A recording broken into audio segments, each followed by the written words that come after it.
Hello and welcome to today's webinar, How to Support Your Workforce in Critical Times. I'm Paul Michelman, Editor-in-Chief of MIT Sloan Management Review, and I'll be your moderator today.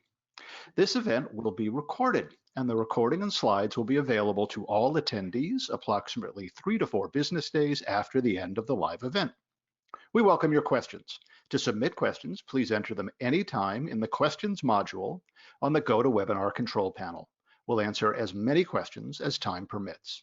If you encounter audio or other difficulties during today's program, please follow the instructions in the questions module. Our speakers today are Liz Fosslien and Mollie West Duffy, co-authors of the Wall Street Journal bestseller, No Hard Feelings, The Secret Power of Embracing Emotions at Work. Liz and Mollie will guide us on how to best support our people during these incredible times. Liz and Mollie, welcome, and over to you. Thanks so much, Paul, and hi everyone. Thanks for joining us at whatever time it is where you happen to be. We're glad to be here with you. So again, we are Liz and Mollie. I'm Liz. I'm the head of content at a company called Humu, and we nudge people towards better ways of working. A nudge is a really small suggestion that makes it easy to take the right action. And you'll see what we try to do throughout this presentation, what I do in my work, and what we've done in our book, No Hard Feelings, is really try to give people tactical advice that you can start to put into practice immediately after this webcast. And so now I'll hand it off to Mollie and let her introduce herself. Hi everyone, I'm Mollie West Duffy. I am an organizational design expert and previously worked at IDEO, now work at a company called Rally. And I'm excited to be here today, also the co-author with Liz. So as Liz mentioned, we wrote this book. It's called No Hard Feelings. Came out a little over a year ago. And the premise was that we all have emotions all the time at work, but it feels like having emotions at work is not professional. So we wrote this book to figure out what emotions are helpful to express, how do we harness them, how do we communicate them. And really the thesis that we came down to was recognizing that if we don't address or acknowledge our feelings at work, they come out in unproductive ways. It's not that they go away. And so the best thing is to acknowledge them and learn how to actually use them in a healthy way. That was all pre-COVID. Even more important with COVID. So today we're going to talk about emotions in this context, in a remote work context. And there's three topics. One is leading with empathy. We're going to talk about how to reconnect with your team, and then how to be what we call being selectively vulnerable. Kick it off with leading with empathy. Over to you, Liz. Thanks. So one of the big questions that we've seen people discuss that we've gotten, that we've also gotten at Humu, is really questions from leaders asking, how do I think about empathy and priority and productivity in this time? So obviously everyone's going through a lot, and at the same time, leaders feel pressure to keep the business running, to ensure business continuity if and when offices reopen. And the answer that we always have is that empathy is the best thing you can do for productivity. So if people are scared, if they feel overwhelmed, if they're kind of just under a fire hose of things that they need to do, they're going to get stressed, they're going to burn out, they're not going to be productive. So leading with empathy, and we'll go into a few specific ways that you can do that, is actually the best thing that you can do in this moment to enable your people to still be productive. And so again, a few tactical ways to do that. So the first is, I'm sure everyone has seen this already. I think unprecedented is maybe the word of the quarter, but it is a time when there's no rule book, there's no guidebook. It's unclear how to handle a lot of these situations. I think we're seeing that really with how people are considering going back to offices. It's not a uniform thing. There's not really guidelines. And so just understanding that everyone has always had emotions, and now they're going to be at a different level than they used to. And a big part of that is also being conscious of where people are emotionally. Some people are caretakers for elderly parents, some people have kids at home, some people are living alone and have been now for a couple months, and that can be extremely isolating. And so I had a friend recently who said, when people ask me, how are you? My answer is always, in this moment, fine, but ask me in another moment and I'm not sure. And so one of the things to do, given that people are going to be cycling through mourning their old lives, you know, maybe even mourning the loss of a loved one, mourning because their loved ones are far away and they can't see them, is really to make all social events opt-in. And we'll talk about reconnecting teams in a bit. I think it's a wonderful drive that a lot of people are feeling to schedule virtual happy hours, to do fun events with their teams that are distributed now, even with friends. But it's really important as a leader to communicate if you can't make the 4 p.m. happy hour on Friday because you have to take care of kids or just because you're completely burnt out and you have Zoom fatigue, that's fine. This is not a time to kind of be checking who's attending these events. It should be something nice if people want to take part in it. Another thing is to really emphasize learning goals and efforts. So this is, you know, performance right now. It's harder to measure than it used to be, and partly because it's measuring things like access and availability and caretaker status. So really, as a leader, emphasizing that you appreciate people's effort, that you want them to take this time to learn, to experiment, to try new things. This is also, in a way, a fresh start because people are working remotely often for the first time, so they need to set new norms with their teams. But really, again, emphasizing the effort, appreciating that, and not making it so much about this needs to happen on this day. And, you know, implicit in that is building in a little more flexibility. And then the last one that we really, really emphasize in every presentation about leadership is to emotionally proofread your emails. So you want work as much as possible to be a source of meaning and to be support, like a place of support for your people. You don't want to pile on anxiety, especially if it's unnecessary. People's plates are already incredibly full. And what we mean by that is there's a big difference between sending an email that says, let's chat or we need to talk, especially if you send it late at night, and sending an email that says, I got your deck, appreciate the efforts, I have a few minor edits, let's find 15 minutes to connect tomorrow. Totally different response. And so quick visual illustration, imagine if you get this email from your boss, you're gonna question why it was sent so late, you're gonna analyze how it was addressed. This is obviously when we were still back in offices, but you're going to be really confused and you're immediately going to be like, I'm getting fired. And so as a leader, you want to prevent people from going down these unnecessary anxiety spirals. So the question that we'd like everyone to think about for a moment, and if you want to add your responses into the questions module, we'll have Paul read those off in a little bit, or if we don't have time, get to them during the Q&A. We'd just like you to reflect on what steps you or your organization have taken to lead with empathy. So at Humu, one thing that I really appreciate is we have a daily stand-up where people can share kind of anything that's going on in their lives, and that's at a time that works across multiple time zones. And then we've also done, early on, we did Friday afternoons off because people were still transitioning and trying to figure out so many logistics. And that was a really nice way of the company saying, take the time you need to settle into your new routines. And now I'll let Mollie share something that her organization has done.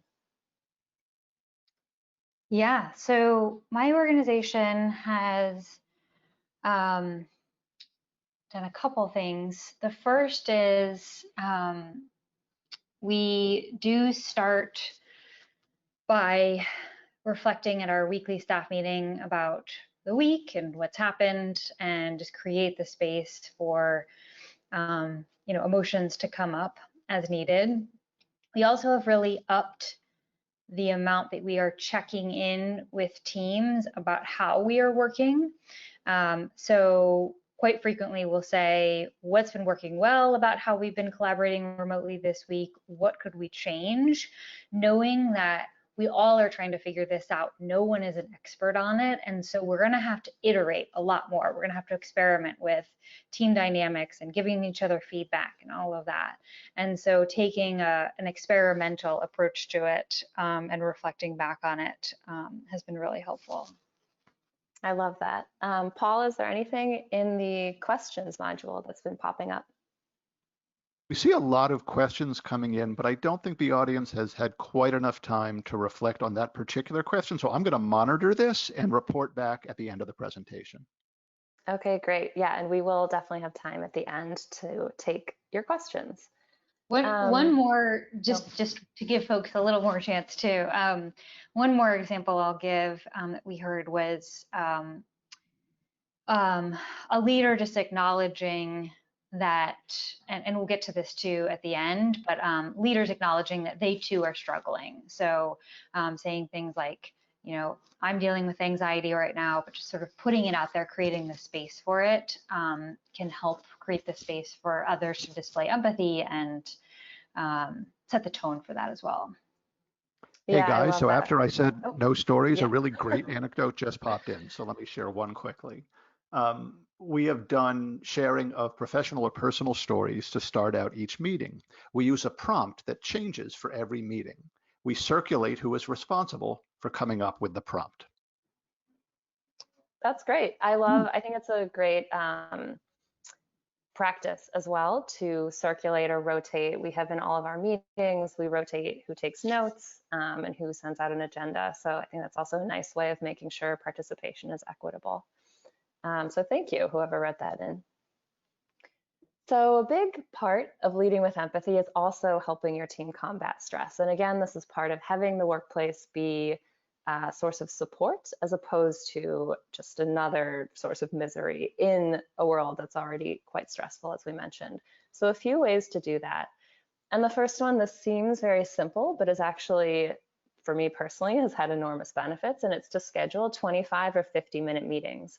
So if you're used to being in an office, you also go from one meeting to the next. You're standing up, you have time to go to the bathroom, grab a snack, you're chatting with people. It's this sort of informal moment when, one, you're getting a break, you're getting some physical activity, and you're also getting to connect with your coworkers. And that doesn't exist if you're going from 10 to 10:30 Zoom to 10:30 to 11 Zoom. It can be really hard to build in those times to just, even if it's just do 5 jumping jacks. And there's so much research that shows that these little quick breaks do a lot to increase our productivity, make us feel better, and just, ultimately help us combat burnout. So making sure to build those times in, and the nicest way to do this, especially as a leader, is to make it explicit by having these little 5 and 10-minute breaks built into people's days and calendars. The next is, and this is especially useful if you have one-on-ones, is to always offer to switch to phone calls or emails. So especially for introverts, and Molly and I are proud introverts, it can be exhausting to have back-to-back video calls. And a large part of that is because when you're on video, you're looking at yourself, which is incredibly unnerving and unnatural. And you're also, the only way we can communicate that we're paying attention is to kind of look directly at the camera. And if you're in person, you can walk together. You're never really standing 3 feet away from someone, staring them in the face for 30 minutes. And so that's exhausting. And so one thing to do is just to check in. It can even be on video and say, hey, this meeting doesn't need to be on video. Should we switch to a phone call? Would that be useful? We could both, if possible, go for walks outside and call each other then. So we also build an activity. And then also just looking at your meetings and thinking which of these could be emails. And I'm sure people, if you let them know, I'm guessing many would also be relieved at the break. This is also a time of extreme job insecurity. So you might be thinking my team is really productive, but that might just be anxiety-fueled productivity as opposed to the kind of productivity that supports creativity and innovation, because people are motivated by meaning, not by this fear that they're going to be fired or laid off. So one of the ways to combat that stress is really to show you value your team's contributions. And that can be just asking for their input on a big decision. It can just be showing gratitude, praise, thanking them, but just finding small moments to tell your team, you matter, I appreciate the work you're doing. And again, this goes back to appreciating effort and emphasizing learning goals. Another way to really build meaning is to share stories of the people your work impacts. So again, it can feel, I think, especially in the earlier weeks, it felt like to me, the world is ending and everything is meaningless. But it was really nice for me to reflect on, well, there's still people that my work is really helping. And so I'm still doing something, even if it feels maybe slightly smaller in the grand chaos of things. But really finding ways, connecting your people with customer stories, even if it's just reminding them, meaning means different things to different people. So for some people, it's, I have this job so I can pay for my family. For some people, it's, I have this job because I love my team. And for others, it's because it makes a positive impact on the world. So whatever it is, helping them reconnect with those stories. And then finally, as a leader, you play a great role in setting examples. And so I really, really encourage you to take a day off. One thing is to also look, if you're a leader, at benefits usage. So are people actually taking vacation days? Are they, what's going on? Again, this is an intense time of job insecurity.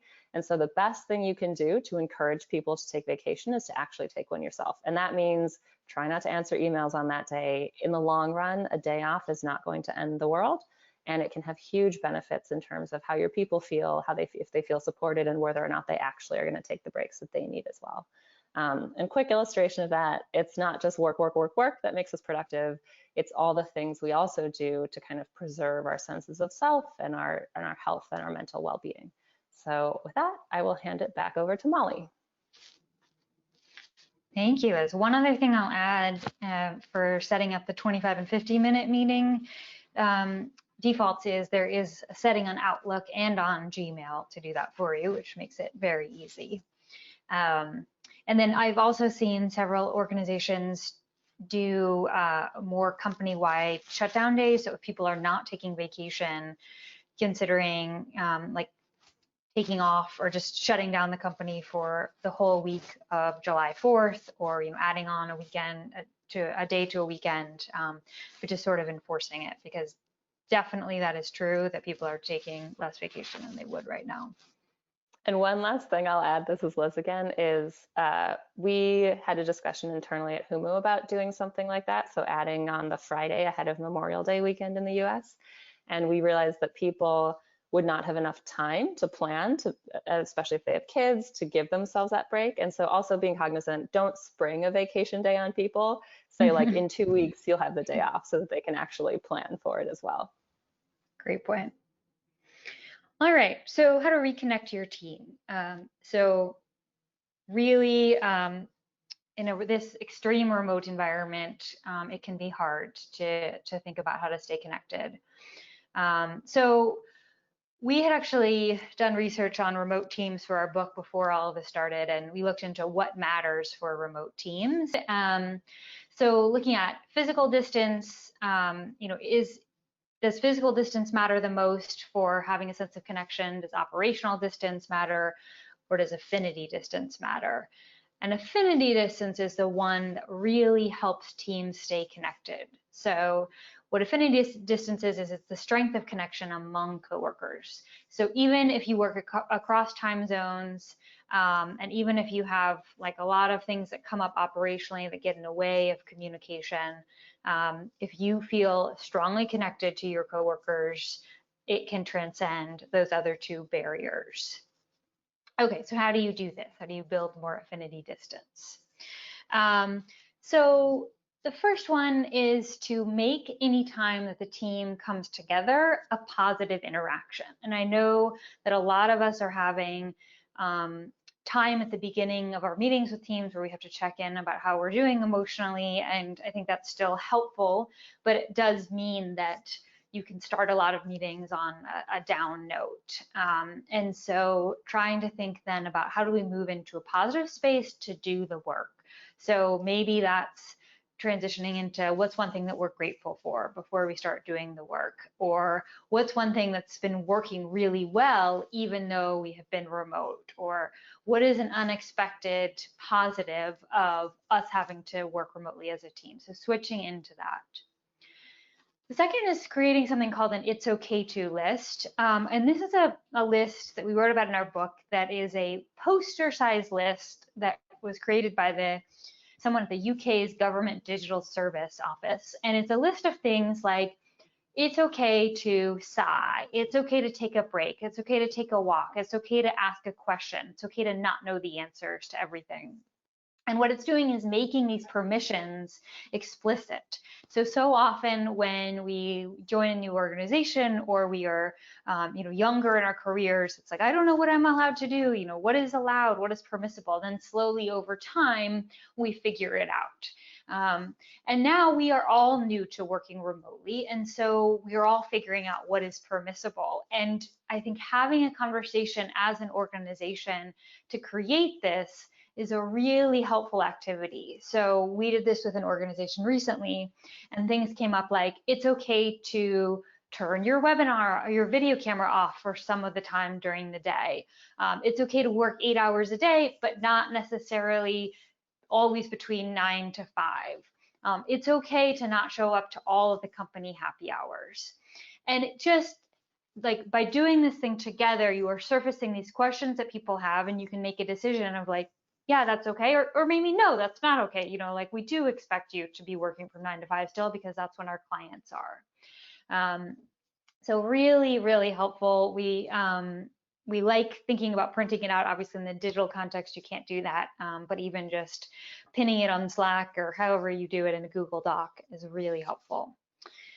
Don't forget about praise and gratitude. So research shows that the most common time when we get praise and gratitude is all these in-between moments in our day. So before a meeting, after a meeting, walking down the hallway, it's like, hey, great job with that last meeting. And we miss those in-between moments now. And so make it a habit at the end of every day to reach out to someone and say, you did a great job at that meeting this morning, or I think you're doing a really good job with that work stream. Just make it sort of like a shutdown ritual at the end of every day, because you didn't most likely have a chance to do that in the in-between moments. Aligning on outcomes and expectations. So again, I think we do have, when we are in person, we have more time to chat before and after meetings, pop into each other's office to be like, hey, is this what you were thinking? Were we going to get this done by the end of the week? How far along did we want this to be? And we do these things almost without thinking about them. And now suddenly we don't have the space to do that, we have the space, but it's all in a very formal meeting context. And so it is very easy for expectations to get out of line. So you talk to someone on Monday, you think you know what you're doing, they think they know what you're doing. By Friday, you have delivered something, or you're checking in about it, and it's like, oh, that's not at all what I was thinking, or, you know, and so planning a little bit more frequent check-ins can help on that. And then also, like, in the upfront, asking all of those questions. These are sometimes the like worry word or silly questions, but like if you're getting an assignment from someone, like getting way more granular. So thinking about, okay, how are you envisioning the outcome of this looking? What progress are you expecting me to make along the way? What would a bad version of this look like? So trying to sort of draw yourself a more narrow box. And doing this together as a team can be really helpful. And then continue to check in on each other. So as Liz mentioned, like, it's like, yeah, if I ask you how you're doing and you answer, I can't assume that that's how you're going to be doing later on that day or tomorrow. So continue to check in. On the other hand, we have also heard that it can be sort of exhausting for some folks to be talking about how they're feeling all the time. And so as a team, you want to try to get a read on, like, as individuals, who wants to be checked in a little bit more frequently, a little bit less frequently, and calibrate. So one of the things that we've all been hearing a lot is, how are you? We hear that all the time. We hear that in the beginning of every call, and it's like, it's really difficult to answer. And so what we tried to do is create a list of more specific, granular questions that you can use as a manager or with your team that help someone answer that question in a way that is a little bit more actionable. So instead of asking, how are you, you could say, what is one thing that I can better do to support you? What kind of flexibility do you need? Is anything unclear or blocking your work? And then how are you investing in your resilience right now, and how can I help? What these questions do is they set up an easy answer, because it's not like, how do you need better support? It's, what's one thing I can do to better support you? So they're making them much more specific. So we'd encourage you to, copy these down. Again, you can follow along on Twitter to see the slides as well. We found these to be really helpful. So we'd love to hear from you. Again, you can either just reflect on it yourself or share in the questions. What are you doing to take care of yourself in these times, to reconnect with your team in these times, to help your team stay afloat in these times? We'd love to hear in the questions.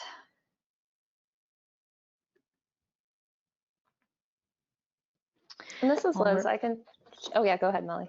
No, go ahead. I was going to share a few things that I've found really useful, both. So one thing with my team and then one thing that I'm doing by myself. And with the team, it's been, we did, with people I work with frequently, we did a sort of calendar meeting audit. And that was, we have all these meetings that we do every Monday, every Tuesday, every Wednesday, every Thursday, and they're sort of still relics of when we were all in the office, and it just felt much easier and nicer to get together. And so we've gone through those and thought, okay, is this one that we really want to keep? Also, given how much priorities have shifted since COVID started. And so we were able to clear some time off of our calendars, and that is really nice. It gives me more time to do heads down work. I think it was a great exercise for our team to really think through which are the meetings that are important to us and that we want to keep, and which are the ones that we could probably just resolve. We could solve some of the issues or have the discussions on Slack instead. So that's one thing. Another thing has just been really meticulous about taking notes. It's not possible that everyone can make every meeting, especially some of my coworkers who have children. And so just making sure that they still have access to all of the information discussed in that meeting. And then one thing I've been doing for myself that I find really useful is I've been trying really hard on Sundays to not look at my work email whatsoever and to get outside. And so I'm very lucky to live in the Bay Area where there's lots of opportunities to go hiking. But I found that just the physical shift has a huge impact on my mood. And so I think that speaks to also the importance of just exercise, of even if you can, just walking around the block. It's sometimes I definitely wake up on Sunday mornings and don't want to do it, but it always makes me feel better. So a few tips there. Great, thanks, Liz. And Liz and Molly, we have a few good suggestions, not surprisingly, from the audience. One is to share funny moments. Another is someone who's booking virtual lunches to connect with people less formally. I bet this one's pretty common. People walk their dog every morning before they sit down for work, and some other good ideas that are floating in. That's great. Thank you. Before we move on really quickly, I love the setting up informal lunches because it also builds this muscle of actually taking that time off. And one addition that I would encourage is to try and set up lunches with people, and especially if you're a leader, you can facilitate this. So set up lunches with people that aren't on the same team, you know, maybe have them put their name in a digital hat and then they get randomly assigned to a group of 4. One of the risks when we work remotely is that silos really deepen because you really tend to just look towards the people you know, the people you work with, and then those other people in the office that you would see in the kitchen, you just have no interactions with. So making sure that you're still communicating with everyone boosts innovation, improves inclusion, has all kinds of good outcomes. So still being mindful of who are the people that you're reaching towards to set up these casual interactions.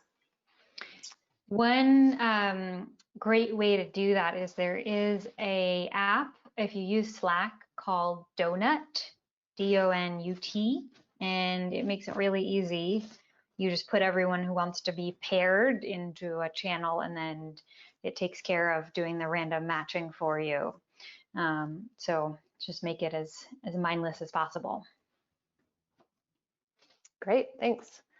So emotional expression, this is a big one that we were asked a lot about before COVID, and then obviously since even more. This is a time, again, we've said this many times, but it is, we're all feeling so many things at all hours of the day. And so we've gotten a lot of questions from managers, executives, leaders. What should I do? How much should I express? What's the line between oversharing and undersharing? And so before we lay out sort of some practical tips, a few things that leaders should consider when it comes to emotional expression and what the research shows. So the first is that some emotional expression builds trust. So this idea that tends to be very traditional of leaders always being calm and cool and collected, and this notion that what's quote unquote professional is to be fairly stoic, actually doesn't do much to build trust or make people feel like you're a human that they understand. And a great example of this is the current situation, which is if you just start every meeting with an agenda and you never check in on emotions, you never speak to the fact that you're struggling as well, that this is a difficult time, people will not only feel isolated, but they will really, it doesn't feel human. So it's very easy then to look at someone and think, who is this person that's not feeling any feelings? And then it makes them a little uneasy, because if it seems like everything in your world is totally fine, but it's not in theirs, then there's a disconnect, and then that causes uncertainty. So again, if you show no emotions, people will likely assume you're a calculating robot and they won't trust you. But then on the flip side, if you're showing so much emotion, if you're just sort of having an anxiety attack in every meeting, that's going to undermine your credibility as a leader, and that also will destroy trust. So there's a nice balance in the middle. People also respond positively to empathy. So the question I like to ask here is, think about the manager or the leader that you worked for that you were most inspired by and most motivated to do great work for.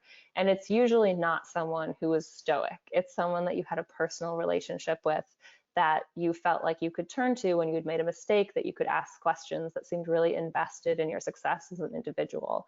And so the flip of that is that's the kind of leader that you should aspire to be. And lots of research shows that when our bosses are supportive, we perform better, we have a better time remembering important information. It sort of cascades out to all of these positive outcomes. As a leader, your mood also has an outsized impact on others. So there's this great quote. One of the people we interviewed for a book was Kim Scott, who wrote Radical Candor, which we highly recommend. If you haven't picked it up yet, definitely a great read. And she said she thought that as a manager, she was doing this wonderful job of keeping it all together, being an emotional source of stability for her people, until one of her reports came up to her and said, I just want to let you know that I know what kind of day I'm going to have by your mood when you walk in the door. And that's when she realized that she wasn't all buttoned up and keeping it in. And so if you're a manager, and this goes back to emotionally proofreading your emails, it's really, really critical to think through what are the signals that you're giving, and it might be nonverbal. So your body language, where you're looking, if you seem extremely distracted on a one-on-one video call, that can also make someone feel insecure, especially again, now that kind of everyone's a little worried about their jobs. So really just thinking, understanding that what you do can really ruin someone's day. And then Mollie, in a few minutes, will give some tactical tips on how to do that. And then again, same concept. Your team looks to you and can read you. So anytime that your team feels uncertain, they are going to turn to you and very critically analyze everything you say. So again, in the current environment where many people are getting furloughed or laid off, you say a small comment about the business and people are going to think about it a lot and try and think, what does that mean for me and for my future? And so being as transparent as possible, but holding this in your mind, that you also want to share a message that's concise and clear, so that again, it doesn't cause unnecessary stress, that you're kind of stating things as they are. And then, so again, small things that you do can have a huge impact on how the people who report to you feel. And here's a quick illustration of that. And I will hand it off to Mollie to give some tactical tips based on that research. Great, thanks, Liz. All right, so yes, selective vulnerability. So what we mean by this is opening up while still prioritizing the stability and psychological safety of your team. Really tough line to walk, but really important to share, which builds trust, and then not overshare, which destroys it. So the first one is figuring yourself out. So the first couple moments, minutes, hours after you've had a strong emotional reaction to something, you may not be able to pinpoint exactly why you had that emotion or even what that emotion is, because you are still in the middle of it. So taking a step back and saying, okay, I'm feeling extremely frustrated right now. Let me take a walk around the block, whatever I need to do, so that I can figure out what frustrated me and how I can articulate that to my team so that I am sharing it with them in a productive way. So an example of this is that I used to be a consultant at IDEO, led a lot of teams, and I felt myself getting extremely anxious and uptight and frustrated one day. And I realized that it was because I'm somebody who really likes to get things done ahead of time. I hate procrastinating. I hate leaving things until the last minute. And my team was tending towards that direction. So once I was able to figure that out, then I could go to them and say, you guys know me. I really, I hate procrastinating. I know that that's unusual, but like, what can we do to make sure that we're getting this done on time so that I can take a step back and just trust what's going on with the team? And so we talked through the timeline, and I trusted them. I was able to take a step back. But if I had just gone to them in my moment of extreme anxiety and frustration, that would not have been a great conversation.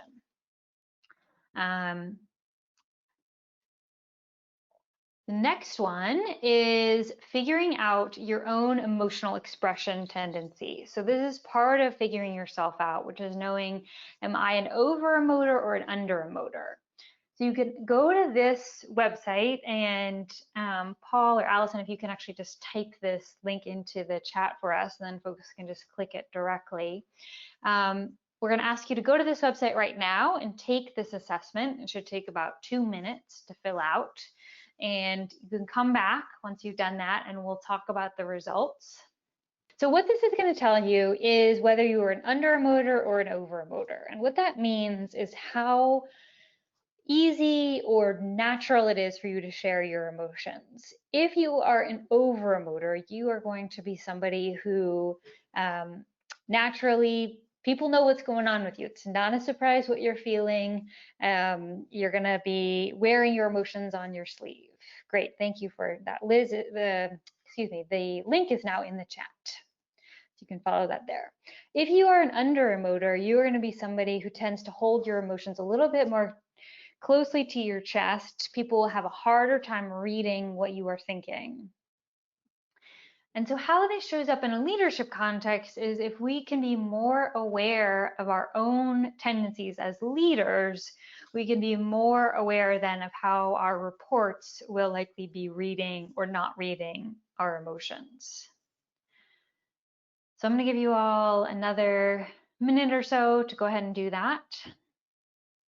And something interesting, there's also, I think, a poll will be showing up. So once you've taken the assessment, we'd love to know, and you can see also how other people fall on the spectrum. And I think an additional point is this can also change depending on the context. So for example, I am definitely an over-emoter in my personal life, and at work, especially when I'm new to an organization, I'm much more likely to be an under-emoter, and that changes over time. But even just understanding that allows me to think, okay, I've just started at this job or on this team, or I've just started working with this person. I need to kind of correct a little bit because my natural tendency will be to pull back. And then in my personal life, sometimes I need to pull back a little on the over-emoting. But just to point out that it's not a fixed trait necessarily, context matters, and your emotional state matters as well. Oh yeah, and there's the poll. So after you've taken the assessment, or perhaps some of you know immediately without taking the assessment which one you are. This can also be a really helpful assessment to do with your full team. As I mentioned earlier, there are some folks who I think bristle at being asked, how are you all the time? And those folks probably fall a little bit more on the under-emoter spectrum, because it's like, it takes energy to share how I'm doing, whereas the folks who maybe want more of your time checking in about how they're doing probably fall on the over-emoter spectrum, because they're like, I would like to tell everyone how I'm feeling, and so the more people who check in, the better. And again, one isn't good or bad or right or wrong, but it's just helpful to know that. Oh, and there's our poll. All right, pretty even split. Interesting. Great, that's like a perfect distribution. Incredible. All right, great. So if we can go back to the slides then. All right, so then the second one is flagging your feelings without becoming what we call emotionally leaky. So one of the things we talk about in the book is how emotions can spread. So you can actually have what's called emotional contagion. And the way that works actually is if I'm in a bad mood and I go to work and I spread that bad mood to my colleague, and then my colleague goes home and is in a bad mood and she can spread that to her partner, it can transfer all of the way from me to somebody that I don't even work with. That's how far emotions can spread. And so by flagging your feelings, you can prevent them from spreading. So what this looks like, again, we talked to Kim Scott and she said, you know, I had a bad morning this morning and I'm going to walk into my team and say, you know what, I'm not in a great mood. I had, dealing with kids at home or dealing with traffic back when we had traffic. And I'm just sharing this with you because the last thing that I want to do is make your day worse with my bad mood. It has nothing to do with you.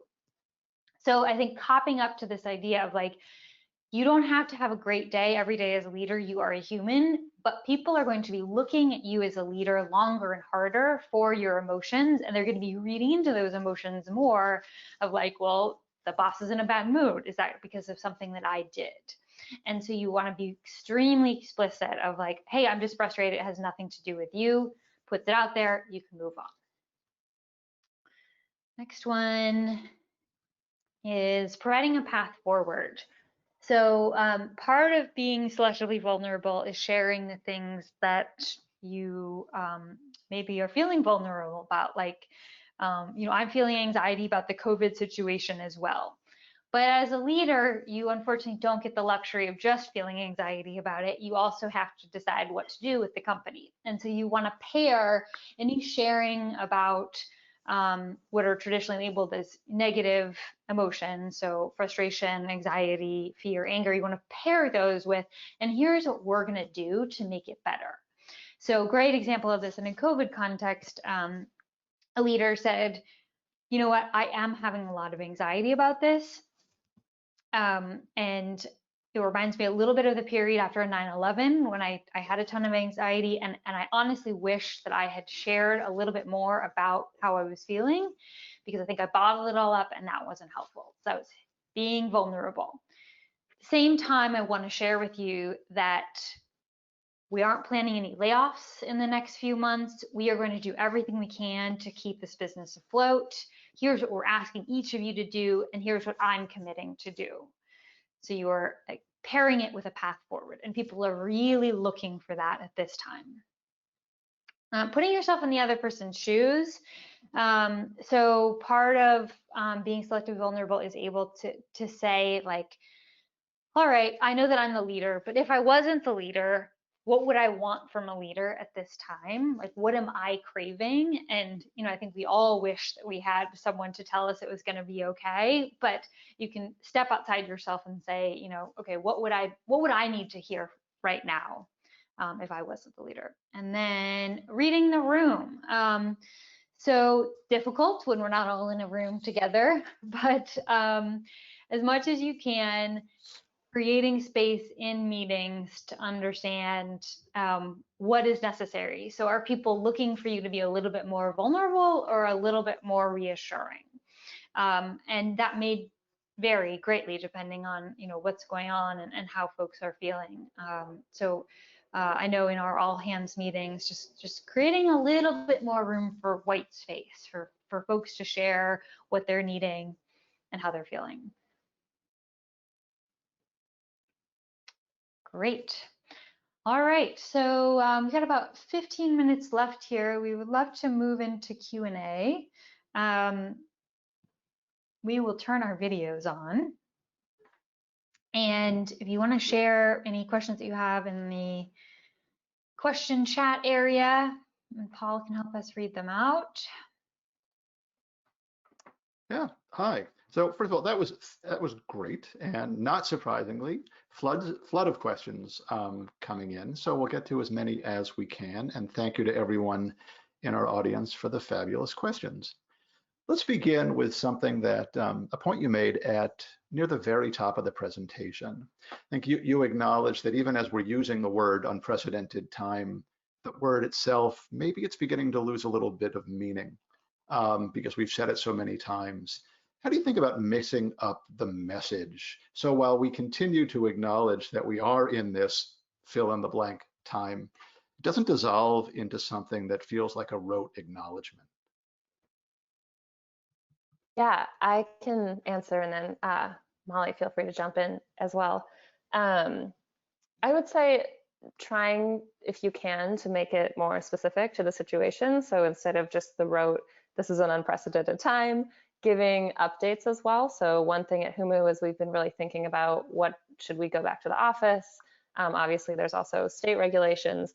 And so I think the leadership team has done a really, really wonderful job of saying, there's no guidebook for this. We're not sure. They actually did a survey of all of the people at the company. So that update was like, this is unprecedented. So we're going to ask you how you're feeling. Let us know. And the survey asked questions like, do you feel comfortable coming back? You know, if we could come back, would you want to be back full time? Would you want some kind of flexibility? Would that look like 75% in the office, 25%? You never want to come back to the office. So I think it's, you know, you can mix up the word unprecedented. I think we can all move away from that probably a little bit, but really tying it to what's actually going on, and then as much as possible, inviting feedback. I think it's a great way to also incorporate that bit about asking for people's input to show that you value them, and also just to show them your contribution matters, your job is secure, you're just a really valued part of the organization. Great. Yeah. A couple of things I'd add to that. So again, I think the more specifics, the better. And one way that we've seen leaders do a great job with that is reaching out, again, depending on the size of the organization, but reaching out to have one-on-one conversations with everyone. So by doing that, I think you have a more in-depth understanding of what's going on, and you can say, you know, here's specifically what I'm hearing from all of you. If you can't do that, then doing something like a survey so that you are responding to not what you think people are feeling, but what they actually are feeling. I think metaphors can be really helpful right now. So one of the things I've been talking a lot about is that this feels like a long distance relationship. I don't know how many folks have been in one, but what I've been saying is it starts to feel normal, but it gets harder. So it starts to feel like, well, this is how it is. We no longer see each other, but at the same time, the longer we go from seeing one another, exponentially harder it gets. So we get used to it at the same time as it wears on us. And looking for other ways to define and use metaphors to describe the feelings that we're feeling right now. I think Liz also mentioned, I mean, we've gone through so many phases of this. So I think we can say, well, what new phase are we in? Are we in the weary part of this? One of the leaders I was talking to the other day said that he's talking about it as days. So he's like, okay, so it's day 72 of quarantine, and that's this new phase. How are we doing in day 72?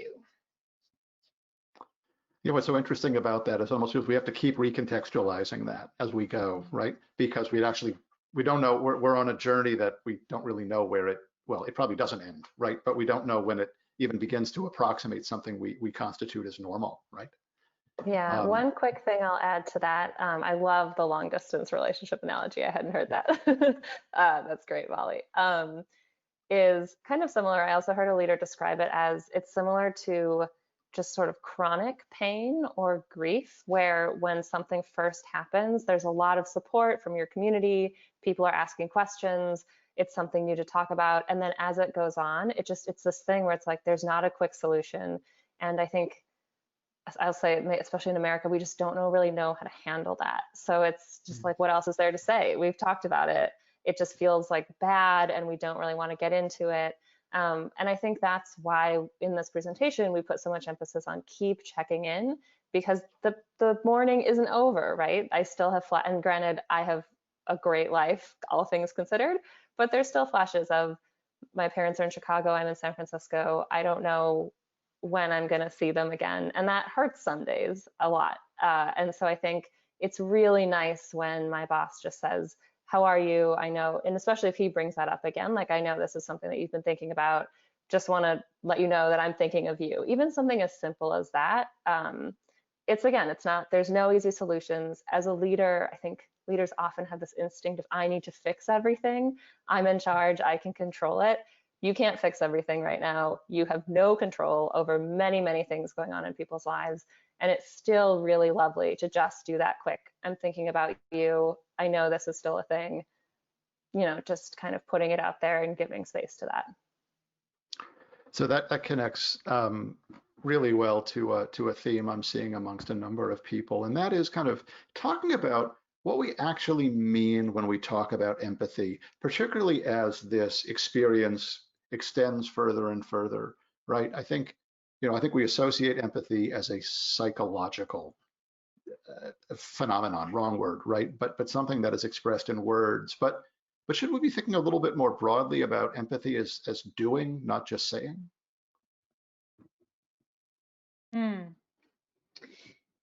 Yeah, so I think that's a great point, whoever brought that up. And I do think it takes even more effort in these times, because a lot of what we're doing is just talking to each other. And so what does that look like in terms of action? And it's mainly going to be conversational at this point. You can't really walk into someone's office. Although we have heard some great examples of companies sending physical gifts in the mail, which we recommend. It could be something fun like sending I heard one company sent a pineapple to everyone because it was like an inside joke for their organization. But even just, a handwritten letter from a leader can be really, really helpful. But yeah, I think the best way that I found to talk about this is assuming good. So giving folks the benefit of the doubt. That's really what empathy comes down to in this moment. So I think in the beginning, I heard a lot from leaders of like, I don't think that my report is they're not as productive as they were in the office. Like, I think they're sitting at home talking to their partner, baking all day. And it's like, yeah, that may be true. Like, I don't think any of us are as productive as we were. A lot of us are talking more to our partners because there's no one else around. And we are all certainly, cooking and baking more. But where that comes from is an assumption that I'm not getting the best from this person anymore. And so giving them the benefit of the doubt while still addressing it. So going to them and saying something like, I know that we're all trying to figure out what productivity looks like. I didn't feel like this specific report was quite as rigorous or whatever it was as I expected. So let's sit down and talk about my expectations for this. And again, going back to that, how can we align better on my expectations for this without telling yourself a story of what they did or didn't mean to do? I love that. I think it's such a good reminder. And to quickly add on to the action piece, another great thing, so I've heard of companies that will say, here's a $25 voucher so you can buy lunch for yourself, and it's a great way to support local businesses. And then I think Mollie mentioned this earlier, but the just give everyone a day off. That's not a holiday. I think that's a real act of empathy, which is, again, it shows we're putting our people first, and that's, obviously, like, it does help productivity, but I think it's a really nice message. It creates that explicit space. And then small things too. In our book, we share, I think it's Shonda Rhimes, who's written many TV shows, is wildly successful. And she has on her email after 7 p.m., if someone emails her, it sends them a message back that says, I'm not responding to email. I'm spending time with my family. And if you work for me, I recommend you do the same. And that's not, it's still words, but it's an action of, there are boundaries. I want you to take this time. Let's talk about that paranoid baking boss a little bit. Not from the leader's perspective, but from the team member's perspective. How do you address, something that was implicit in your presentation in an optimistic and affirmative way is that people want to be good leaders right now, and they have at least some inclination of how. They may be fumbling around, but they have best intentions. But how do you address those leaders that don't understand how important it is to embrace empathy, who are just missing it somehow? Yeah, this is a common theme, across the board that we get asked in our presentations, which is like, if I'm not in charge, how do I change it? Mm. And I think the honest answer is, well, if you feel like you are in a safe enough position to give that feedback to that person directly, or to, you know, someone who works with that person, I think that's always an option. Usually that is paired with, I don't feel safe doing that. And so I think then it's like, okay, so what can you control? And you can control modeling that behavior for yourself and for your colleagues. I also think that the best way to do this is to enter in a conversation modeling the behavior that you would like to see, and oftentimes the other person subtly picks up on that and mirrors it back. So even if the power dynamics are such that you as the report are modeling that to your boss, we are humans and we mirror off of each other. So what that might look like is, you know, let's say that your boss is not being empathetic, you know, you start every call with them and they're just like running through the to-do list. You could start a call by saying, hey, you know what, I actually haven't checked in with you recently. You know, I'd love to hear how you're dealing with having kids at home. Or, you know, hey, you know, I'm noticing you're working a ton. Like, you know, I want to make sure that you're getting the time off that you need. So whatever you would like to hear, maybe try mirroring some of that back. One, I'll add to that as a sort of more direct message to leaders is I think we're in a time when it's very easy for unempathetic leaders to get a false sense of security. Because if you look at things like retention, I'm sure retention is extremely high right now, you know, but that's just because people are terrified to lose their jobs. Productivity might be spiking, especially if you've started to really say, I need you to be more productive. But again, that's not actually an indicator that people want to invest in your organization, that they're going to be there long term, that they're finding motivation, and that they won't burn out quickly. And Mollie and I have written about this, but we firmly believe that in 3 years from now, a big question that candidates will ask is, how did your organization and leadership team respond to the COVID crisis? And that is going to determine how your people answer that question, will determine the level of talent that you attract, retain. And so I would say a lot of the metrics that leaders love right now are not measuring what you want them to measure. And so don't let that comfort you. If this is the time for empathy, it is the thing that in the long run you are going to see has the highest return on everything you care about, and wonderfully is also the best thing to do for your people. You know, it's like hearing you say that, it feels like, you know, leaders should have a big poster that says people will remember plastered, you know, in their home office or their kitchen or wherever they're working from. I mean, it's so important to keep that front of mind. We've got time for a couple of more questions, so I'm gonna pair up two. One is kind of advice. You both mentioned you're introverts. I am also a proud introvert. Love to hear some thoughts on how to help introverts open up. But then the flip side of that is, how do you tend to the needs of extroverts, right? You could say working at home is the introvert's revenge. Yeah, I'll start and then throw it to Mollie. One, I mean, for the introvert question, a great way is to think of non-video based ways to connect. So Slack, at Humu, we've done a lot of fun Slack threads where someone will, a prompt is like, respond with your favorite emoji, or respond with a GIF or GIF that shows how you're feeling today. And that's just a really nice way. If someone sees it an hour later, they can do it then. So I think introverts really value time autonomy, and asynchronous ways to have fun address that. For extroverts, I have a friend who's extremely extroverted, and he called me recently and said, I understand how you feel after the 4th hour at a party. I finally get it. This is torture. And so for them, I think, you know, if you're a leader, making sure that they have time for one-on-ones with you, it's wonderful to set up these virtual happy hours, and that's where extroverts can really get together, connect. But again, it's building flexibility into anything so that it's not mandatory, and it's sort of, so you want to create spaces for people to connect, but not make it mandatory, not always make it video. Great, thank you. Mollie, did you want a last word? Yeah, last thing I'll say is, a lot of companies are having happy hours right now. And I think one way to satisfy the needs of both introverts and extroverts during that is making them more structured. So introverts do best with structured fun, where they know what's expected and when they're supposed to speak. And experts generally like happy hours. Great. That brings us to the top of the hour. Liz and Molly, thank you very much. This was a really wonderful presentation and conversation.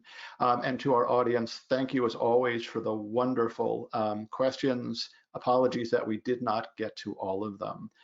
Over the next few days, please look for a survey coming via email. We would greatly appreciate your feedback. And we invite you to join us for our next webinar in our special spring series.